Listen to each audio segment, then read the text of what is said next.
मंदिर की पूरी तैयारी हो गई है, लोग दर्शन करने के लिए पहुंच रहे हैं। महाराष्ट्र में ये पहला मंदिर है और भक्तों के लिए बड़ा एक तोहफा माना जाता है और आशीर्वाद मिलेगा। देखो, बागेश्वर बालाजी सनातन मठ की स्थापना से महाराष्ट्र के सभी बागेश्वर धाम के भगत, मुंबई के सभी भगत जो साधारण परिवार से हैं, खर्च इतना करके जो धाम मध्य प्रदेश बागेश्वर धाम नहीं पहुंच सकते, उस व्यवस्था में जीवन में उनके एक नया बदलाव हुआ कि कम खर्चा फुल चर्चा। तो बहुत सहज तरीके से, बहुत सरलीकरण तरीके से अब महाराष्ट्र के लोगों को, रेहड़ी लगाने वालों को बहुत नज़दीक में बागेश्वर बालाजी का आशीर्वाद मिलेगा। यह शीघ्र ही व्यापक रूप से आस्था का केंद्र होगा, सनातन संस्कृति का केंद्र होगा। छत्रपति वीर शिवाजी महाराज के हिंदवी स्वराज्य की स्थापना का संकल्प भिवंडी के इसी बागेश्वर सनातन मठ से पूर्ण होगा। हमें ऐसी बालाजी के चरणों पर निष्ठा है, ऐसा भरोसा है। उसी भाव को लेकर के यहाँ पर आज 14 तारीख को जगत गुरु भगवान बद्रीनाथ वाले पूज्य महाराज जी, पूज्य श्री योग बालक योगेश्वर दास जी महाराज जी, महंत राजूदास जी महाराज जी एवं सभी संतों की सानिध्यता में धर्म चक्रवर्ती पद्म विभूषण रामानंदाचार्य पूज्य गुरुदेव भगवान भी पहुंचे। सभी बागेश्वर धाम के अनुयायी पहुंच गए। आज प्राण प्रतिष्ठा समारोह निर्विघ्न संपन्न। जो भक्त आने वाले हैं उनको क्या कहेंगे, किस तरह से दर्शन मिलेगा? जैसे बागेश्वर बालाजी का आशीर्वाद हमको मध्य प्रदेश वाले बागेश्वर बालाजी का मिलता है, वैसे ही महाराष्ट्र की इस भूमि पर भिवंडी में हमको दर्शन मिलेंगे, सहज तरीके से मिलेंगे। और सबसे बड़ी बात यह है कि तंत्र मंत्र ये आदि आदि प्रकार के जो अंधविश्वास समाज में कुरीतियाँ फैल रही हैं, हमारा उद्देश्य समाज को हनुमान जी से जोड़ें।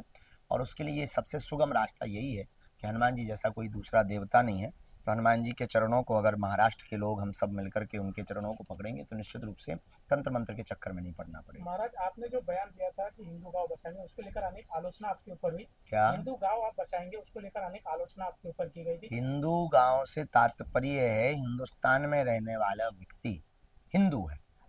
अब कोई अपने आप को हिंदुस्तानी ना माने तो उसको हम थोड़ी एंट्री देंगे।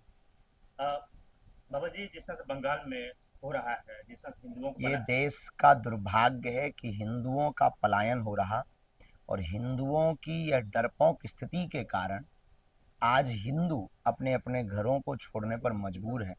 आज बंगाल में हो रहा, कल महाराष्ट्र में होगा, परसों मध्य प्रदेश में होगा। एक विशेष समुदाय के लोग हिंदुओं को डराने के लिए इस प्रकार के कृत्य वहाँ की सरकार के संरक्षण में हो रहे हैं, जो निश्चित रूप से निंदनीय है, घोर निंदनीय है।